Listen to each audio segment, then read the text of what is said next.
സ്ത്രീകളുടെ ഭാഗത്ത് സ്ഥലപരിമിതി ഉള്ളതായി അനുഭവപ്പെടുന്നു. ഇനിയും സ്ത്രീകൾ എത്താറുണ്ട്.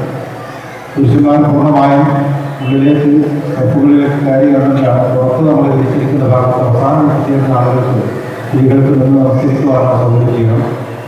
അതുകൊണ്ട് എല്ലാവരും അകത്തേക്ക് കയറണം എന്ന് പ്രത്യേകമായി നോക്കുകയാണ്.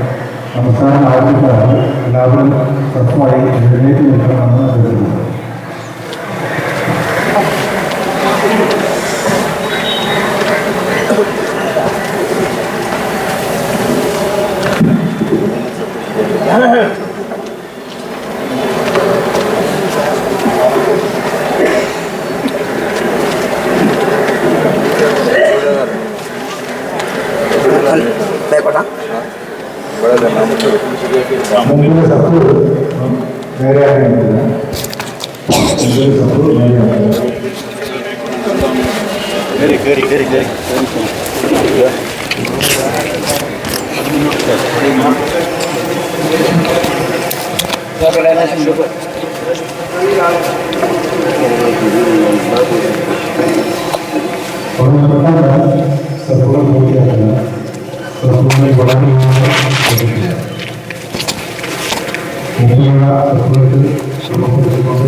तुम लोग बोलते हो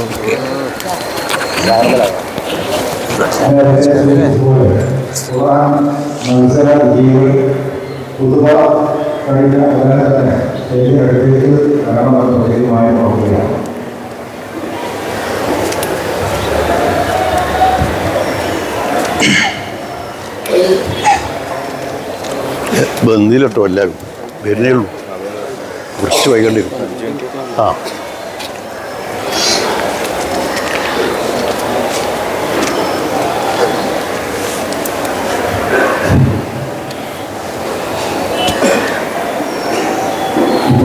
ഒന്നുകൊണ്ടിരിക്കുന്ന ആളുകൾക്ക് പെട്ടെന്ന് തന്നെ സഭകളിലേക്ക് എത്താനായിട്ട് സൗകര്യപ്പെടുത്തുക. ഉദയമംഗലം ജുമാഅത്ത് പള്ളി ഇമാം ഷെയ്ഖ് മുഹമ്മദ് സർവർ ആലം ആണ് നമസ്കാരത്തിന് നേതൃത്വം നൽകുന്നത്. കുടുംബ നിർവഹിക്കുക ബഹുമാനായ ഓ റഹ്മാൻ സാഹിബായിരുന്നു.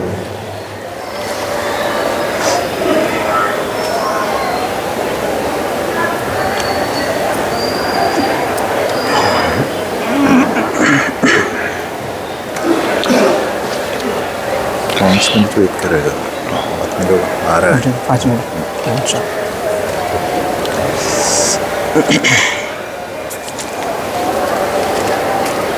एक हाथ में मिलते एक तो हाथ में मिलते हाथ में कैसे बिल्कुल भूल गया वो मस्जिद से 5 मिनट टाइम है लेके आ सकता है वो मस्जिद 5 मिनट टाइम मुश्किल है वो निकाल के पता करके वो अच्छा है वरना ये बहुत मुश्किल करेगा यहाँ चाहिए में थैंक यू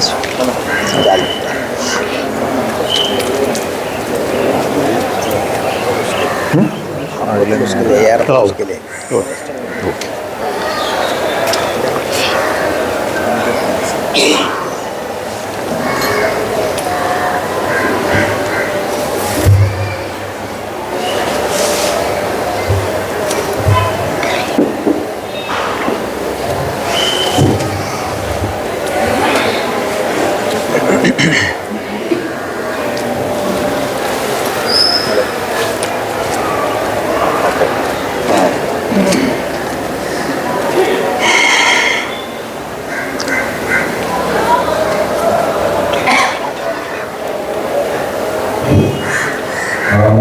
ഇപ്പോൾ വന്നുകൊണ്ടിരിക്കുകയാണ്.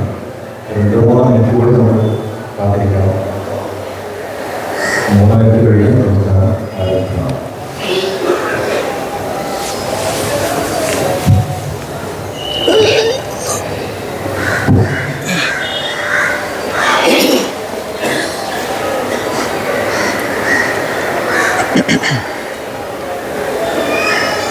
ഹലോ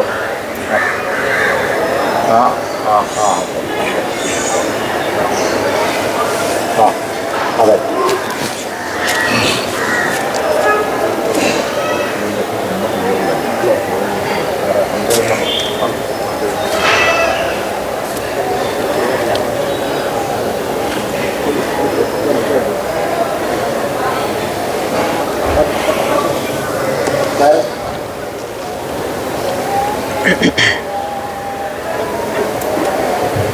ഇപ്പോഴും വന്നുകൊണ്ടിരിക്കുന്ന ആളുകളെ വളരെ പെട്ടെന്ന് സഭകളിലേക്ക് എത്തിക്കാനുള്ള തീരുമാനം എടുക്കുക.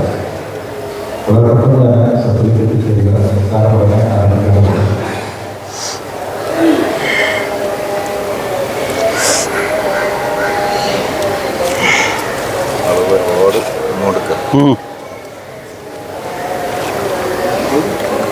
ട്രാഫിക് നിർത്തേണ്ട പ്രശ്നമുണ്ട്.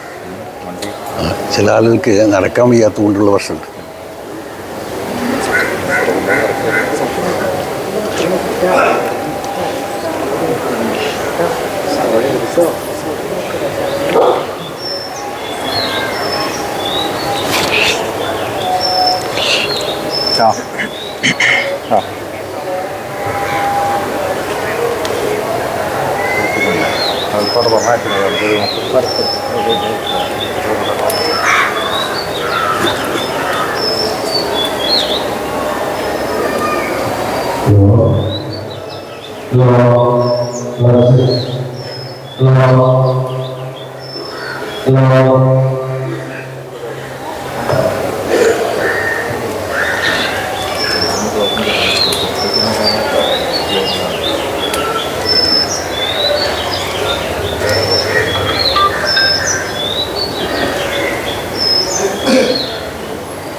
എല്ലാവരും വിവരം പറയുക. ഇങ്ങനെയുള്ള വാർത്തകൾ വിവരം പറയുക.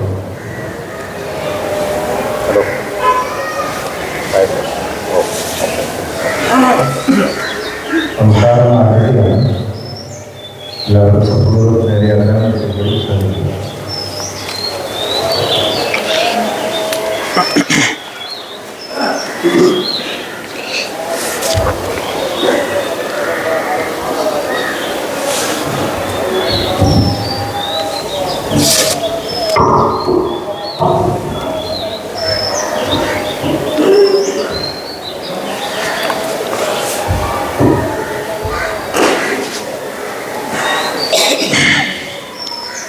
صووا صفوفكم رحمكم.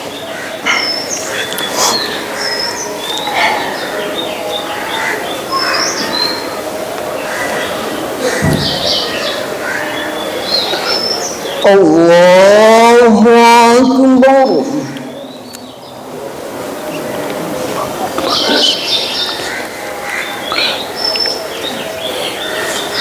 الله أكبر.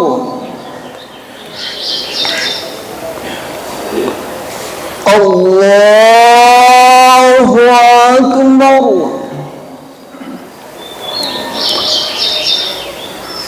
الله أكبر. الله أكبر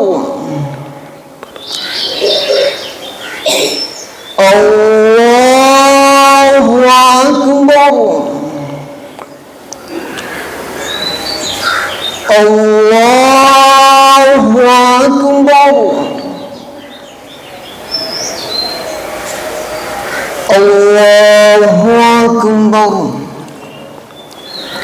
بسم الله الرحمن الرحيم الحمد لله رب العالمين الرحمن الرحيم مالك يوم الدين إياك نعبد وإياك نستعين اهدنا الصراط المستقيم صراط الذين أنعمت عليهم غير المغضوب عليهم ولا الضالين آمين.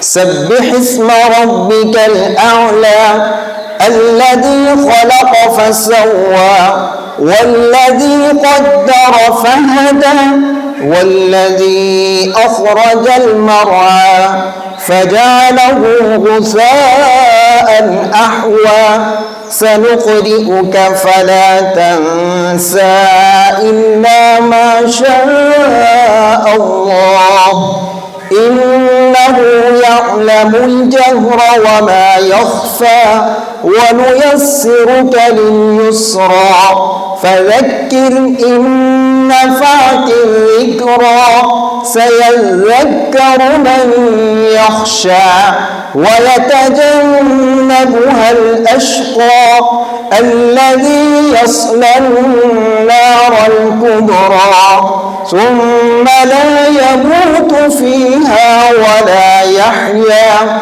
قد أفلح من تزكى وذكر اسم ربه فصلى بل تؤثرون الحياة الدنيا والآخرة خير وأبقى إن هذا لفي الصحف الأولى صحف إبراهيم وموسى الله أكبر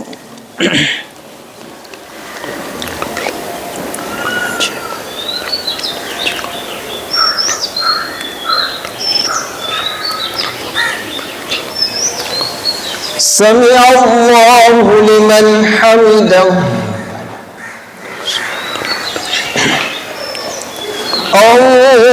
الله أكبر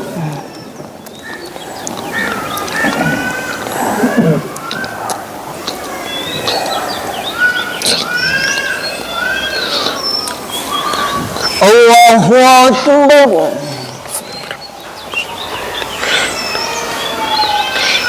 الله أكبر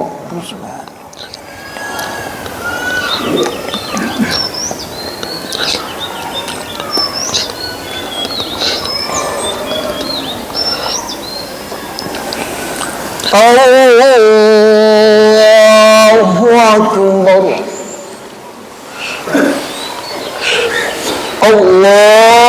الله أكبر الله أكبر الله أكبر الله أكبر الله أكبر بسم الله الرحمن الرحيم الحمد لله رب العالمين الرحمن الرحيم مالك يوم الدين إياك نعبد وإياك نستعين اهدنا الصراط المستقيم صراط الذين أنعمت عليهم غير المغضوب عليهم ولا الضالين.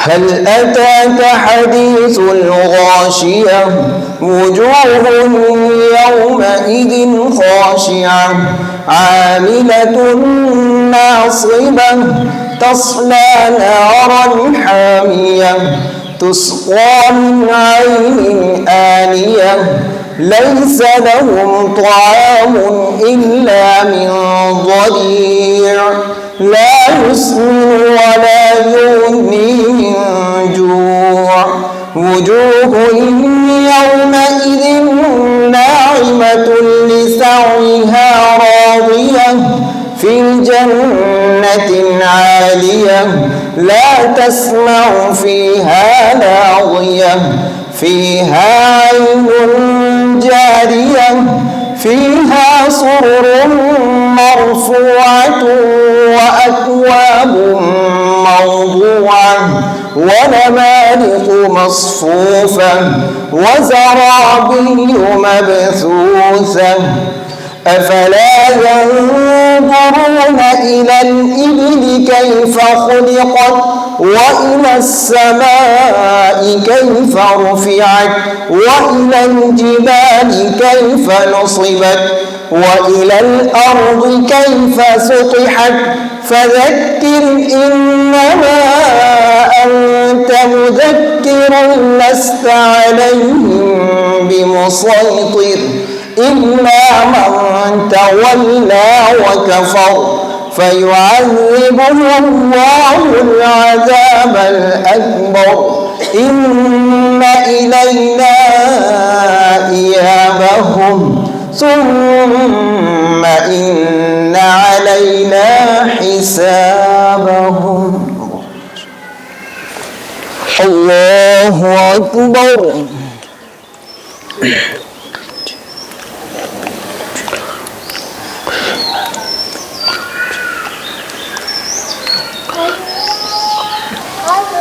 سمع الله لمن حمده. الله أكبر. سبحان الله.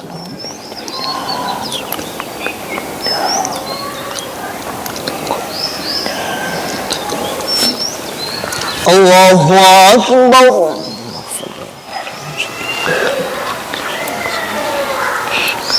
الله أكبر. سبحان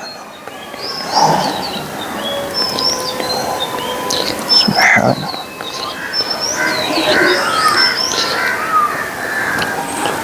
الله أكبر.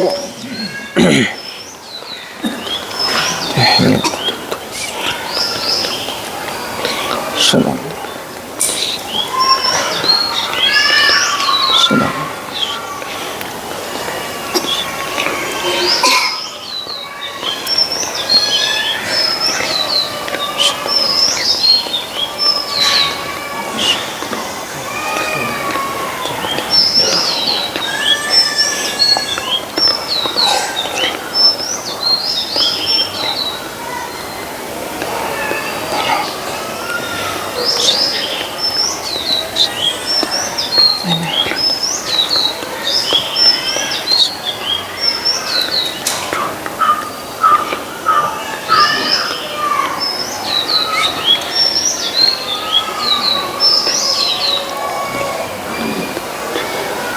السلام عليكم ورحمة الله.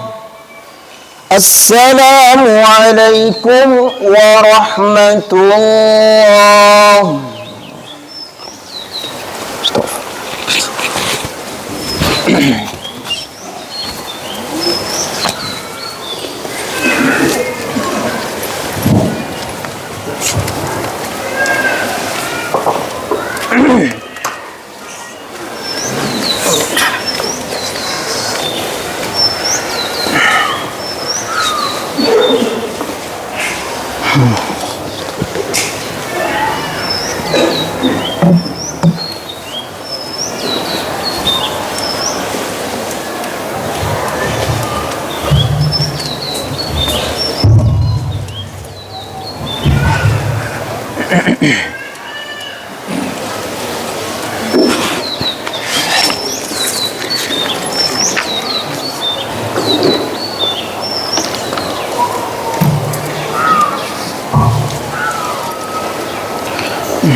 السلام عليكم ورحمة الله وبركاته.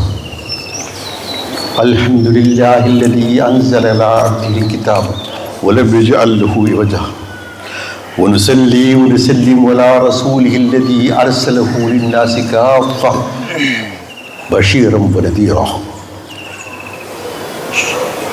اللهم صل على محمد وعلى آل محمد كما صليت على إبراهيم وعلى آل إبراهيم.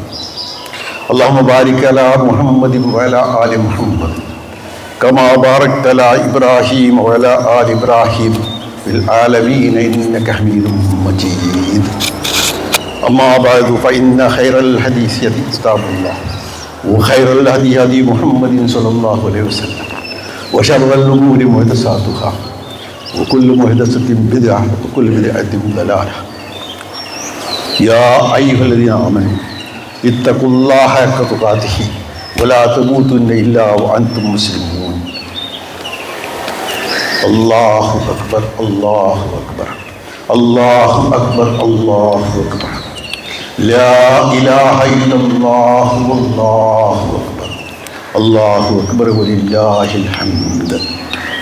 واتقوا فتنة لا تصيبن الذين ظلموا منكم خاصة واعلموا أن الله شديد العقاب. പ്രിയപ്പെട്ട സഹോദരി സഹോദരന്മാരെ, മഹത്തായ സുദിനത്തിൽ സർവശക്തനായ അള്ളാഹുവിൻ്റെ എല്ലാ അനുഗ്രഹങ്ങളും നമുക്കേവർക്കും ഉണ്ടാവട്ടെ എന്ന് ഞാൻ പ്രാരംഭമായി പ്രാർത്ഥിക്കുകയാണ്. ഒരു മാസം നീണ്ട ആത്മത്യാഗത്തിൻ്റെയും ആത്മസമർപ്പണത്തിൻ്റെയുമായ ആ വ്രത നാളുകൾ അത് പിന്നിട്ട ശേഷമാണ് നമ്മളിപ്പോൾ അള്ളാഹുവിനെ തന്നെ കൽപ്പന അനുസരിച്ച് ലിതുകബ്ബിറുല്ലാഹ അലാമ എന്നാണ് അതിനെപ്പറ്റി ഖുർആൻ പറയുന്നത്. അലാമ അതാക്കും, നിങ്ങളെ നേർവഴിക്ക് നയിച്ചതിന് അള്ളാഹുവിനെ നിങ്ങളെ മഹത്വപ്പെടുത്താൻ വേണ്ടി എന്ന് ഈദുൽ ഫിത്റിനെ ഉദ്ദേശിച്ചുകൊണ്ടാണ് മുഫസ്സിറുകൾ പറയുന്നത്. എന്തായിരുന്നാലും ശരി, നബി സല്ലല്ലാഹു അലൈഹി വസല്ലം തിരുമേനി ആരംഭിച്ച ഈ മഹത്തായ ആഘോഷ ദിവസം എൻ്റെ സമുദായത്തിൻ്റെ രണ്ട് ആഘോഷ ദിനങ്ങളാണ്. ഒന്ന് ഈദുൽ ഫിത്റും രണ്ട് ഈദുൽ അദ്ഹായും എന്ന് നബി സല്ലല്ലാഹു അലൈഹി വസല്ലം തിരുമേനി പ്രഖ്യാപിച്ചത് അദ്ദേഹത്തിൻ്റെ മദനി ജീവിതത്തിലാണ്. അതിനുശേഷം ഇവിടെ ലോകത്ത് ഇവിടെയെല്ലാം മുസ്ലിങ്ങളുണ്ടോ അവരെല്ലാം എല്ലാവരുടെ പ്രതിബന്ധങ്ങളെയും തട്ടി മാറ്റിക്കൊണ്ട് എല്ലാ അസൗകര്യങ്ങളും പരിധികളെയും വല്ലായ്മകളെയും എല്ലാം അവഗണിച്ചുകൊണ്ട് പെരുന്നാൾ ആഘോഷിക്കുന്നു. ഈ സന്ദർഭത്തിൽ എനിക്ക് ആദ്യമായും അവസാനമായും സ്മരിക്കാനുള്ളത് നമ്മുടെ ഗസയിലെ ആ മുസ്ലിം സഹോദരന്മാരെയാണ്. ഭൂഭൂഷത്തിനിടയിൽ നിത്യേന കൂട്ടക്കൊലകൾക്കിരയായിക്കൊണ്ടിരിക്കുന്ന അതികഠിനമായ ഒരുപക്ഷേ ചരിത്രത്തിൽ തന്നെ അപൂർവമായ ആ ആക്രമണങ്ങൾ തടയിടുന്നുകൊണ്ട് അവർ പെരുന്നാൾ ആഘോഷിക്കുന്നു. സോഷ്യൽ മീഡിയയിലൂടെ നമ്മളൊക്കെ കണ്ടുകൊണ്ടിരിക്കുക. ഒരു ഗ്ലാസ് വെള്ളം പോലും ലഭിക്കാത്ത ആ സാഹചര്യത്തിൽ പോലും പരസ്പര സ്നേഹത്തിൻ്റെ, പരസ്പര സഹകരണത്തിൻ്റെ, സർവോപരി ത്യാഗത്തിൻ്റെ പ്രതീകമായിക്കൊണ്ട് അതിന് മാതൃകയായിക്കൊണ്ട് ആ വല്ലായ്മ പങ്കുവെച്ചുകൊണ്ട് അവരുടെ കുട്ടികളും അവരുടെ സ്ത്രീകളും അവരെല്ലാവരും പെരുന്നാളുകൾ ആഘോഷിക്കുന്നത് നമ്മൾ കാണുകയാണ്. ഒരുപക്ഷെ നമുക്കൊരിക്കലും അത്തരത്തിലുള്ള അനുഭവം ജീവിതത്തിൽ ഒരിക്കലും ഉണ്ടായിരിക്കാനിടയില്ല. ഒരുപക്ഷെ മുസ്ലിങ്ങളിൽ ലോകത്തുള്ള മുസ്ലിങ്ങൾ ഒരുപക്ഷെ ഇങ്ങനെയുള്ള അനുഭവം ഉണ്ടായിരിക്കുകയില്ല. പക്ഷേ അവരതിനെ തരണം ചെയ്തുകൊണ്ട് അവർ പ്രതീക്ഷയോടുകൂടി സാമൂഹ്യത്തിൻ്റെ ആത്മവീര്യത്തോടുകൂടി അവർ പെരുന്നാൾ ആഘോഷിക്കുന്നു. നമുക്ക് ഈ സന്ദർഭത്തിൽ അവർക്ക് വേണ്ടി പ്രാർത്ഥിക്കുകയും അവരുടെ സ്വപ്നങ്ങൾ പൂവണിയട്ടെ, അവരുടെ ലക്ഷ്യം നേടട്ടെ എന്ന് അള്ളാഹുവിനോട് അകമഴി പ്രാർത്ഥിക്കുകയും ചെയ്യല്ലാതെ നമുക്കൊന്നും ചെയ്യാനുള്ള അക്കാര്യം നമ്മൾ നിർവഹിക്കുക. അതോടൊപ്പം ലോകതലത്തിൽ തന്നെ മുസ്ലിമുകൾ മുൻപിലാണ് കടുത്ത വെല്ലുവിളികൾ നേരിട്ടുകൊണ്ടിരിക്കുന്നുവെന്ന് ഈ സന്ദർഭത്തിൽ ഈ വേദിയിൽ വെച്ച് ഞാൻ പറയാതെ നമുക്ക് എല്ലാവർക്കും പറയാവുന്ന കാര്യമാണ്.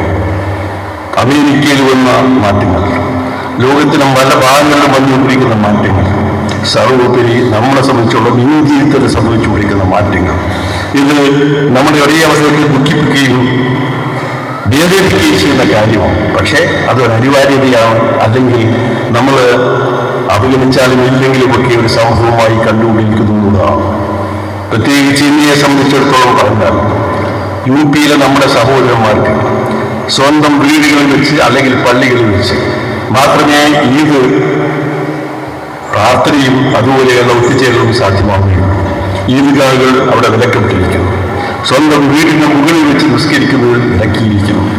സാധ്യമായ എല്ലാ അളവിലും ഇസ്ലാമിൻ്റെ ആചാരങ്ങൾ, ഇസ്ലാമിൻ്റെ അനുഷ്ഠാനങ്ങൾ, അതിൻ്റെ ചിഹ്നങ്ങൾ അതിനെ തകർക്കാൻ വേണ്ടിയുള്ള ശ്രമങ്ങളാണ് നിർഭാഗ്യവശാൽ ഈ രാജ്യത്ത് നടന്നുകൊണ്ടിരിക്കുന്നത്.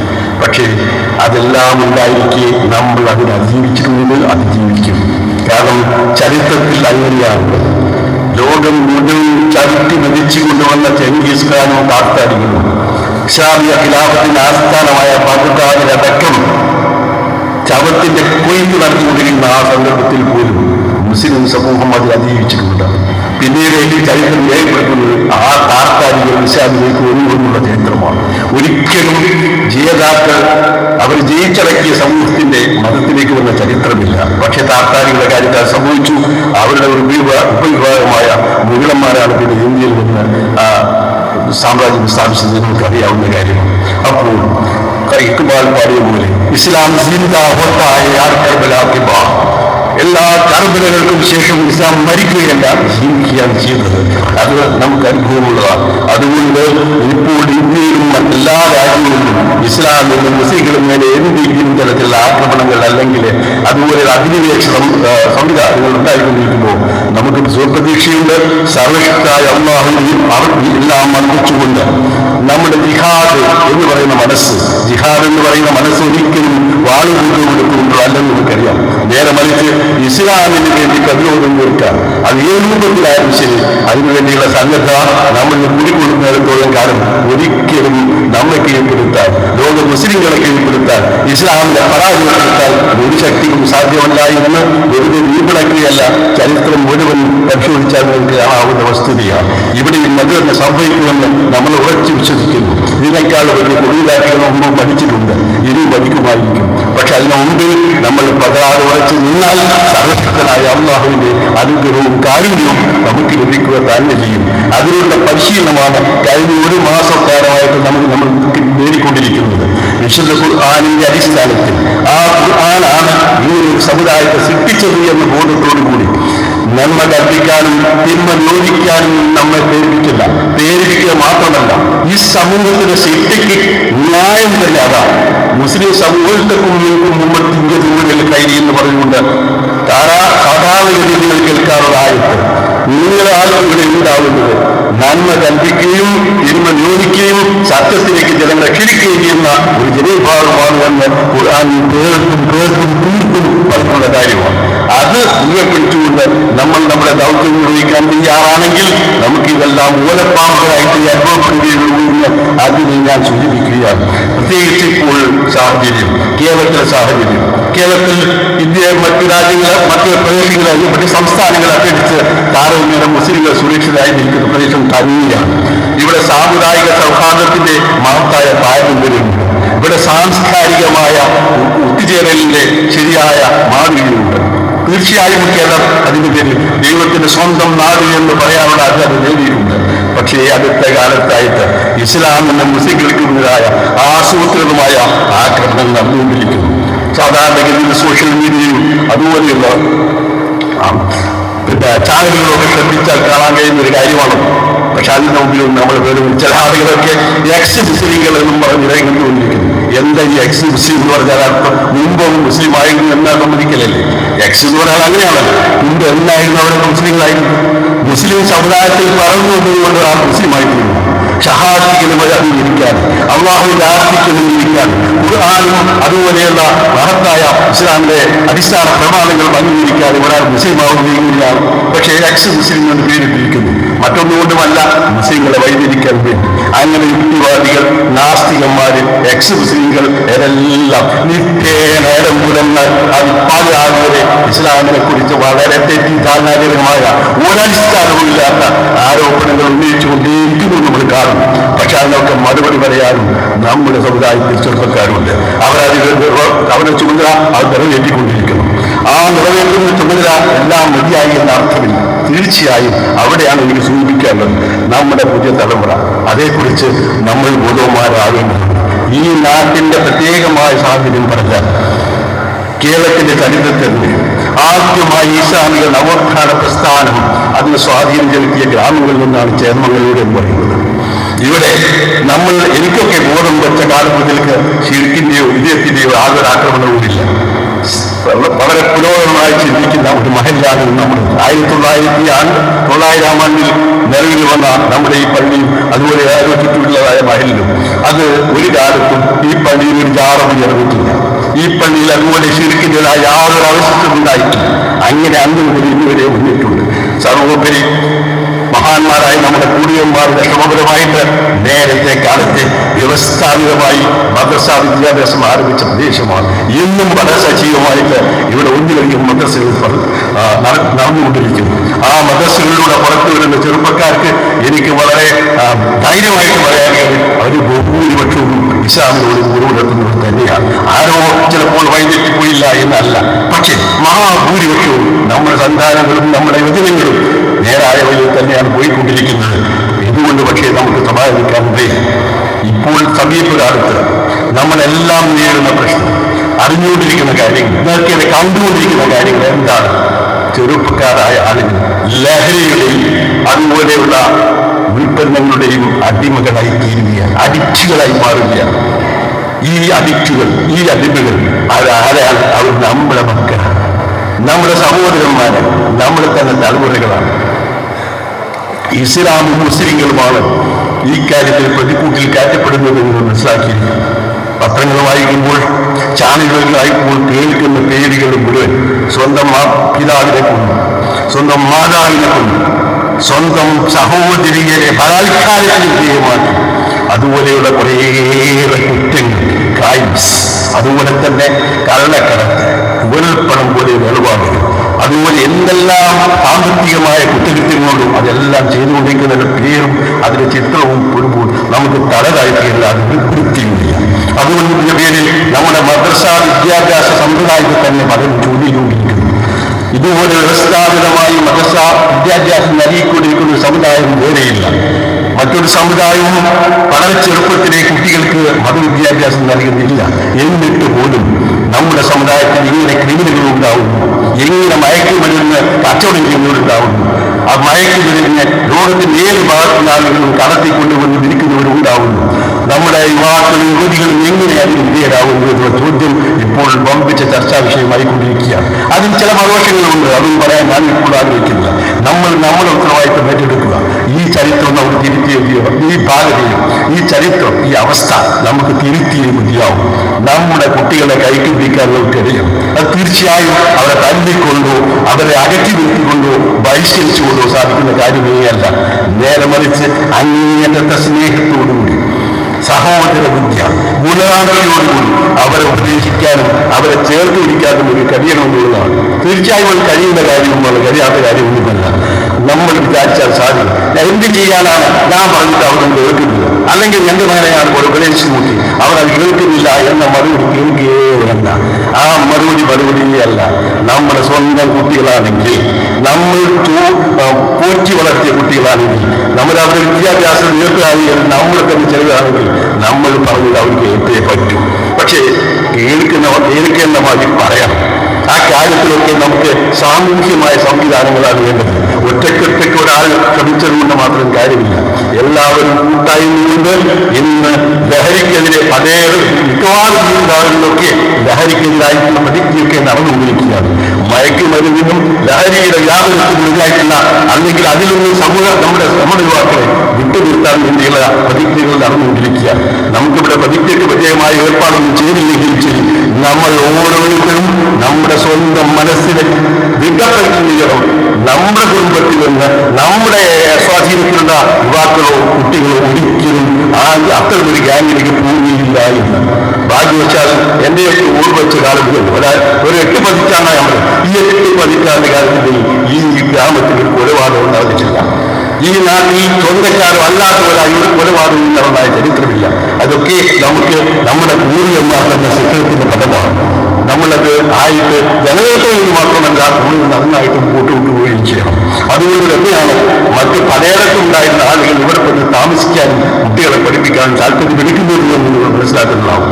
അതുകൊണ്ട് ആ താല്പര്യം നിലനിർത്താനും നേരിടും കേരളമംഗലൂരിനെ സംബന്ധിച്ചിടത്തോളം അത് ക്രൈംസ് കുറ്റവാളികൾ ക്രിമിനലുകളുടെ അല്ലെങ്കിൽ കുറ്റങ്ങൾ ചെയ്യുന്നവരുടെ ഒരു ഗ്രാമമല്ല, അതിന് മുക്തമായൊരു ഗ്രാമമാണ്, ലഹരി മുക്തമായൊരു ഗ്രാമമാണ് എന്ന് ആളെ കൊണ്ട് പറയിപ്പിക്കാൻ നമുക്ക് സാധിക്കണം. തീർച്ചയായും ഇതൊരു വെല്ലുവിളിയാണ്. ആ വെല്ലുവിളി നമ്മൾ ഏറ്റെടുത്തേ മതിയാവും. ഞാൻ ആദ്യം കേൾക്കുന്ന ഒരായിരുന്നു واتقوا فتنة لا تصيبن الذين ظلموا منكم خاصة واعلموا أن الله شديد العقاب. ഒരു ഫിത്ന വന്നാൽ നിങ്ങളിൽ നിന്ന് പ്രവർത്തിച്ചവരെ മാത്രമേ അത് ബാധിക്കുന്നത് ഒരിക്കലും കരുതരുത്. നിങ്ങളിൽ ഫിത്ന വരുന്നത് ഒന്നോ രണ്ടോ മൂന്നോ നാലോ ആളുകളിലായിരിക്കാം. പക്ഷെ അത് അവരെ മാത്രം ബാധിക്കുന്നതോ അവരുദ്ദേശിച്ചവരെ മാത്രം ബാധിക്കുന്ന ഒന്നായിരിക്കില്ല. നിങ്ങളെ എല്ലാവരും ബാധിക്കപ്പെടുന്നു. അങ്ങനെയുള്ള ഫിത്നയെ നിങ്ങൾ കരുതിയിരിക്കണമെന്നാണ് ഖുർആൻ പറയുന്നത്. അല്ലാഹു തആല ശരീരത്തിനേക്കാൾ കഠിനമായി ശിക്ഷിക്കുക. കഠിനമായി ശിക്ഷിക്കുക എന്ന് പറയുന്നത് നരകത്തിലേക്ക് മാത്രമുള്ള ഒരു കാര്യമല്ല, ഈ ദുനിയാവിൽ ശിക്ഷിക്കും. ആ ശിക്ഷയാണ് നമ്മൾ പലരും അനുഭവിച്ചുകൊണ്ടിരിക്കുന്നത് എന്ന് കൂടി പറയേണ്ടതുണ്ട്. സ്വന്തം മകൻ ദീർഘകാലം ജയിലിൽ കഴിയേണ്ടി വരുന്ന അവസ്ഥ, അവിടെ ക്രിമിനലോടൊപ്പം കഴിഞ്ഞേണ്ടി വരുന്നു, പുറത്തു വരുമ്പോൾ ഏറ്റവും വലിയ ക്രിമിനലായി മാറുന്ന അവസ്ഥ, ഇതൊക്കെ ഇന്ന് സാധാരണമായി ഇതുള്ള ശിക്ഷയാണ്. നിങ്ങളുടെ മക്കളെ കുറിച്ച്, എന്റെ മക്കളെ കുറിച്ച് ഞാൻ പുറത്തിറങ്ങുമ്പോൾ കേൾക്കുന്ന വാർത്ത കേൾക്കാൻ ഒരിക്കലും ആഗ്രഹിക്കാത്ത, ഇഷ്ടപ്പെടാത്ത ഒരു സംഗതിയാണെങ്കിൽ അതിനെയല്ലേ ഏറ്റവും വലിയ ശിക്ഷ. നമുക്ക് ശാരീരികമായി അടിയോ പിടിയോ അല്ലെങ്കിൽ കുത്തോ മുറിവോ പറ്റിയിട്ടല്ലല്ലോ. ഇത്തരത്തിലുള്ള വാർത്ത നമ്മൾ കേൾക്കേണ്ടി വരുന്നത് ഏറ്റവും വലിയ ശിക്ഷയാണ്. ആ ശിക്ഷയെക്കുറിച്ച് നമ്മൾ കരുതിയിരിക്കണം. റസൂലുള്ളാഹി സ്വല്ലല്ലാഹു അലൈഹി വസല്ലം തന്റെ സഹാബത്തിൽ നോക്കി ഒരിക്കൽ ഒരു സംഭവമല്ല, ഒരു ഉദാഹരണം പറഞ്ഞു.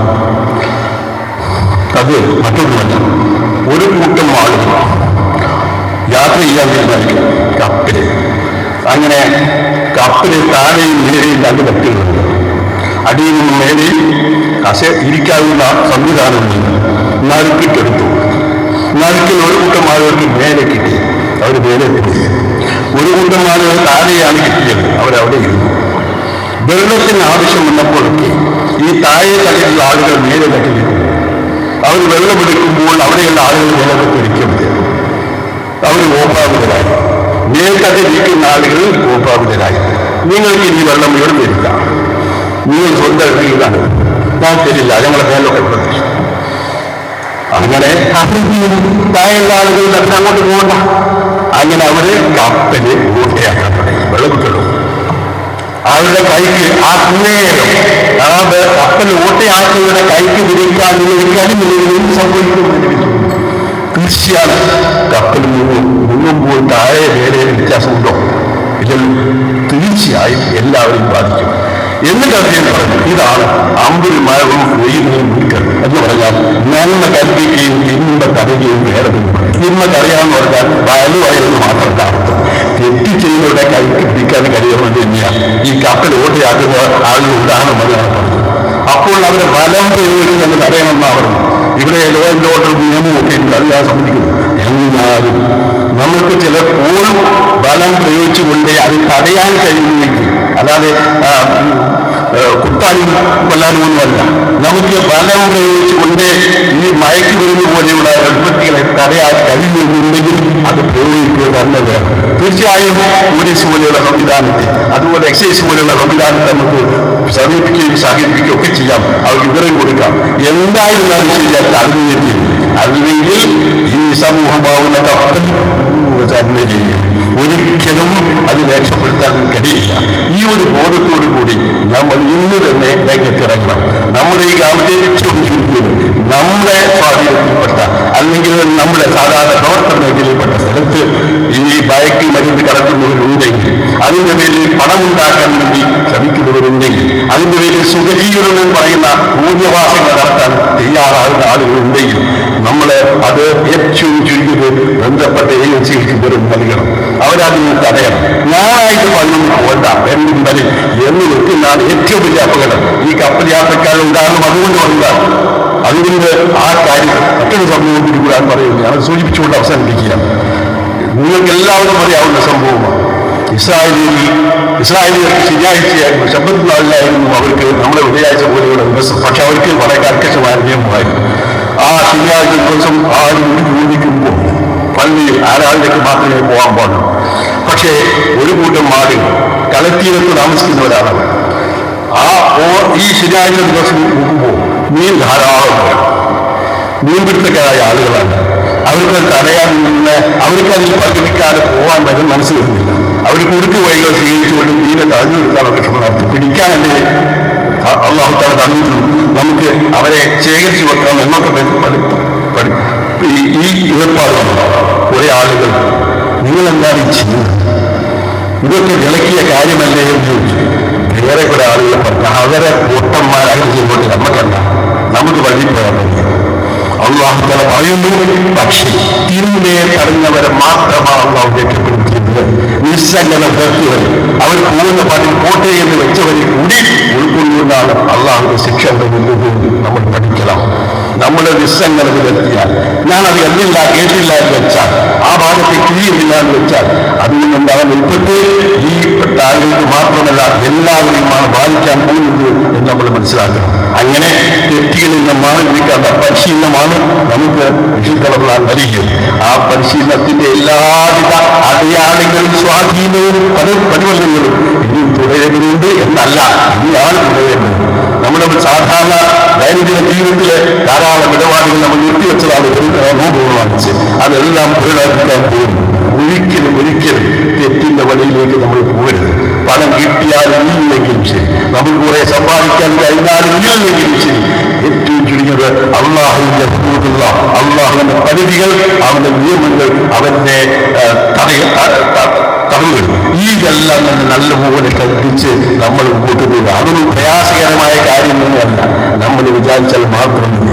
ഹലാലല്ലാത്ത ഒരു പൈസ ഞാൻ വാങ്ങിയില്ല, അതിന് കിട്ടുകയില്ല, സ്വീകരിക്കുകയില്ല എന്നുമെല്ലാം ഓരോരുത്തരും തീരുമാനിക്കുന്നതിൽ തന്നെ സമാധാനം തുടരും. മുസ്ലിം സമുദായത്തെ പൊതുവെ പറയാറുണ്ട് കച്ചവട സമുദായമാണ്.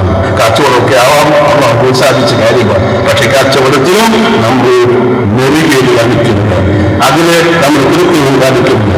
ലാഭമുണ്ടാക്കാൻ വേണ്ടി എന്തും ആവാമെന്ന് വിചാരിക്കുന്നു.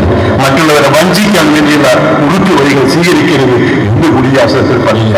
അള്ളാഹു സുബ്ഹാനഹു വ തആല നല്ലതായ ജീവിതം, ഉത്തരവാദിത്വപൂർണ്ണമായ ജീവിതം നയിക്കാനുള്ള തൗഫീഖ് നമുക്ക് നൽകുമാറാവട്ടെ. നമ്മുടെയും നമ്മുടെ തലമുറകളെയും ദീർഘസാന്റെ ശരിയായ വഴിയിൽ കൊണ്ടു നടത്താനുള്ളതായ തന്റേടവും വിദേശവും നമുക്ക് അവർ പ്രദാനം ചെയ്യുമാറാവട്ടെ. നമ്മുടെ പൂർവികന്മാരായ ആളുകൾ ഈ നാട്ടിലെ എല്ലാം നേർവഴിക്ക് നയിച്ച നേരായ വഴി നമുക്ക് കാണിച്ചു തന്ന നമ്മുടെ പൂർവികന്മാർ, അവരിൽ മിക്കവാറും ആളുകളെല്ലാം പൂജിക്കാൻ വിളിക്കുന്നു. പക്ഷേ നമ്മൾ വിശ്വസിക്കുന്നു, ശരിയായ വിശ്വാസമാണ് അള്ളാഹുവിന്റെ അടുക്കൽ അവർ ജീവിച്ചിരിക്കുന്നതെന്ന്. വല്ല അയ്യാവും പ്രവർത്തിക്കും. തങ്ങൾ അള്ളാഹുവിന്റെ അടുക്കൽ ജീവിച്ചിരിക്കാൻ അവർ മരിച്ചിട്ടില്ല. അവരുടെ ജഡം മാത്രമാണ് നശിച്ചിരിക്കുന്നത്. നേരെ മറിച്ച് അവരുടെ ആത്മാവ് അത് എന്ത് ചെയ്യും അള്ളാഹു ഏറ്റവും അധികം ആദരിച്ച ആ സ്വർഗീയ സ്വർഗസ്മാനമായ രീതിയിലായി ജീവിച്ചിരിക്കുന്നു. ആ കൂട്ടത്തിൽ നമുക്ക് ഉൾപ്പെടേണ്ടതല്ലേ? തീർച്ചയായും അവരെ കൂടെ നല്ലതായ വഴിയിൽ സഞ്ചരിച്ചുകൊണ്ട് നല്ലതായ രീതിയിൽ മരിക്കാനുള്ള സൗഭാഗ്യം അള്ളാഹു നമുക്ക് നൽകുമാറാവട്ടെ. നമ്മൾ വന്നുപോയ എല്ലാ ചെറുപുരമായ കുട്ടികൾ അള്ളാഹു കൊടുത്തിരുമാറാവട്ടെ. നോമ്പിന്റെ ആത്മീയമായ സുഗന്ധം അത് നാടുകളിൽ നിലനിർത്താനും കൂടുതൽ കൂടുതൽ ആളുകളിലേക്ക് ഇറങ്ങി നന്മ കൽപ്പിക്കാനും പിന്നെ തടയാനുമുള്ള നമ്മുടെ ഉദ്ദേശം അത് അള്ളാഹു തആല പൂർത്തിയാക്കി പെരുമാറാവട്ടെ. അള്ളാഹു والمسلمين والمسلمات الأحياء منهم والأموات إنك مجيب الدعوات يا راجل الأدعاء. ربنا آتنا في الدنيا حسنة وفي الآخرة حسنة وقنا عذاب النار.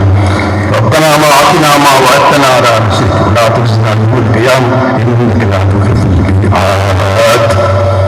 ഒറ്റ കാര്യം ശ്രദ്ധിക്കുക, നോക്കി എല്ലാ രീതിയിലും പെരുന്നാൾ നമസ്കാരത്തിന് കുത്തുവ ഒന്നേ ഉള്ളൂ, രണ്ടില്ല. ജുമുഅ കുത്തുവ എന്ന അടിസ്ഥാനപ്പെടുത്തി 2 കുത്തുവ നിർവഹിക്കാറുണ്ട്.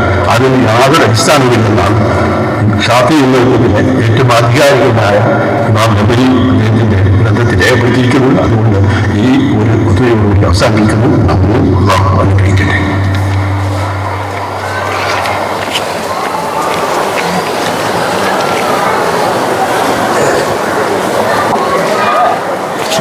അസ്സലാമു അലൈക്കും വറഹ്മത്തുള്ളാഹി. സുഹൃത്തുക്കളെ, സഹോദരങ്ങളെ, സഹോദരിമാരെ, നേരത്തെ സൂചിപ്പിച്ചതുപോലെ നമ്മുടെ ഖുർആൻ മത്സരങ്ങളിൽ വിജയികളായവർക്കുള്ള സമ്മാനദാനം ഇവിടെ നടക്കുകയാണ്. ആ കാര്യത്തിൽ കൂടി പങ്കെടുക്കണം എന്ന് പ്രത്യേകമായി ഉണർത്തുകയാണ്. പരസ്പരമുള്ള സംസാരത്തിനിടയിൽ ഇവിടെ നടക്കുന്ന പരിപാടിയിലേക്ക് കൂടി നിങ്ങളുടെ ശ്രദ്ധയുണ്ടാകണം എന്ന് പ്രത്യേകമായി ഉണർത്തുന്നു. അല്ലാഹു അനുഗ്രഹിക്കട്ടെ. സമ്മാന അർഹരായ ആളുകളെല്ലാവരും വളരെ പെട്ടെന്ന് മുമ്പോട്ട് വരണം എന്ന് സൂചിപ്പിക്കുകയാണ്.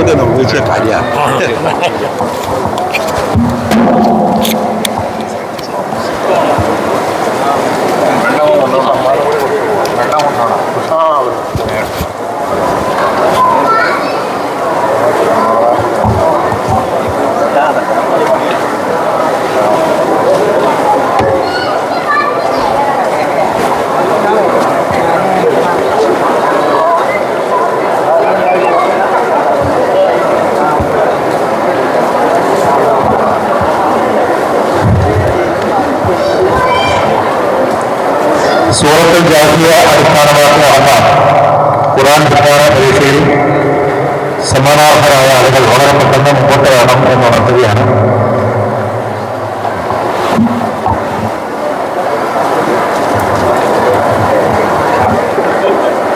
സമ്മാനാർഹരായ ആളുകളുടെ പേര് വായിക്കുകയാണ്. ഒന്നാം സമ്മാനം നേടിയിരിക്കുന്നത് 5 പേരാണ്. 20 ചോദ്യങ്ങളാണ് ഉണ്ടായിരുന്നത്. 20 ചോദ്യങ്ങളും പൂർണ്ണമായും ശരിയാക്കിയ ആളുകൾ 9 പേരുണ്ടായിരുന്നു. അവർക്ക് അഡീഷണലായി 5 ചോദ്യങ്ങൾ കൂടി വഴി പരീക്ഷ നടത്തി ആ 5 ചോദ്യങ്ങളും പൂർണ്ണമായും ശരിയാക്കിയ ആളുകളാണ് 5 പേര്. 1 ഷെരീഫ അഹ്മദ്, 2 ഷഹീദ വഹീദ്, 3 സുലൈഖ, 4 റുക്സീന റഹ്മാൻ, 5 മർജാൻ. ഇത്രയും ആളുകളാണ് ഒന്നാം സമ്മാനം നേടിയിരിക്കുന്നത്. രണ്ടാം സമ്മാനത്തിന് അർഹരായിരുന്നവർ സഫിയ ഓ റീഹാൻ. മൂന്നാം സ്ഥാനം മൈമൂന യൂനുസ്, ഹസീന ബീവി. മൂന്നാം സ്ഥാനം മൈമൂന യൂനുസ്, ഹസീന ബീവി. സമ്മാനാർഹരായ ആളുകൾ എല്ലാവരും മുമ്പോട്ട് വരണമെന്ന് പ്രത്യേകമായി നടത്തുന്നതാണ്. ഒന്നാം സമ്മാനം സമ്മാനം ഷരീഫ അഹ്മദ്.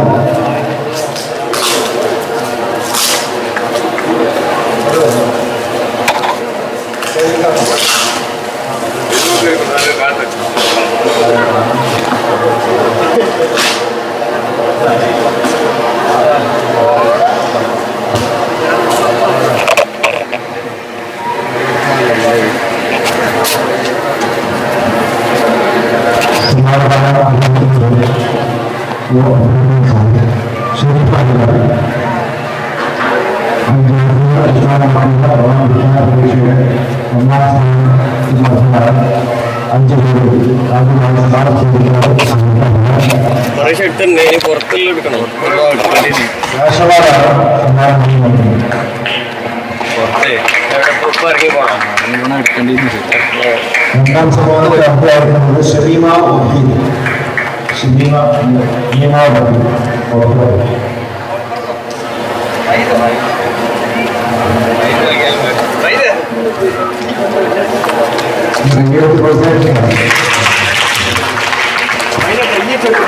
മൂന്നാം സമ്മാനം സുലൈഖ.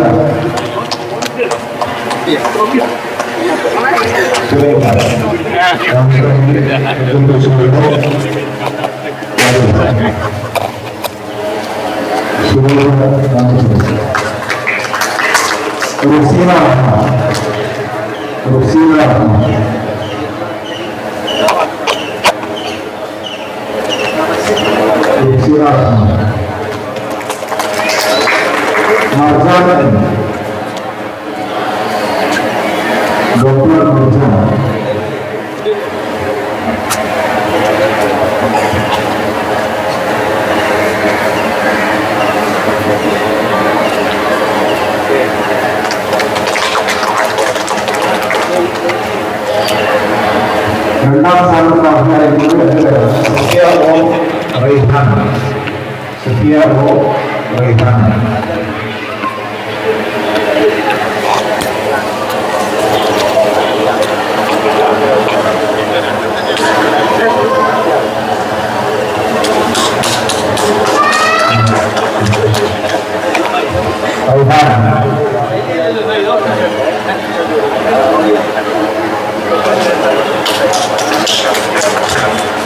മൂന്നാം സ്ഥാനം മൈമൂന യൂനിസ്, ഹസീന പി. മൈമൂന യൂനിസ്, ഓക്കെ.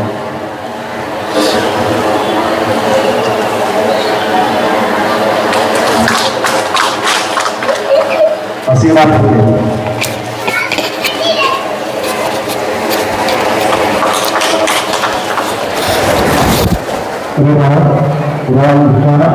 സമ്മാനമാണ്.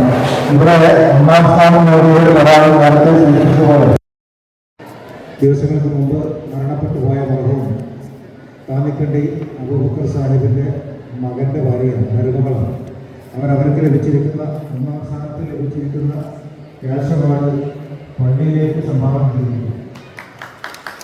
മരണപ്പെട്ടു പോയ പിതാവിൻ്റെ പേരിൽ അദ്ദേഹത്തിന് വേണ്ടി സമിതിയായിട്ടുണ്ട്. പള്ളിയിലേക്ക് തന്നെ അവർ തിരിച്ച് നൽകിയിരിക്കുകയാണ്. വാസ്തവത്തിൽ അത് അവരിൽ നിന്ന് സ്വീകരിച്ച് തക്കതായ പദ്ധതികൾ നൽകിയിരിക്കുന്നതാണ്.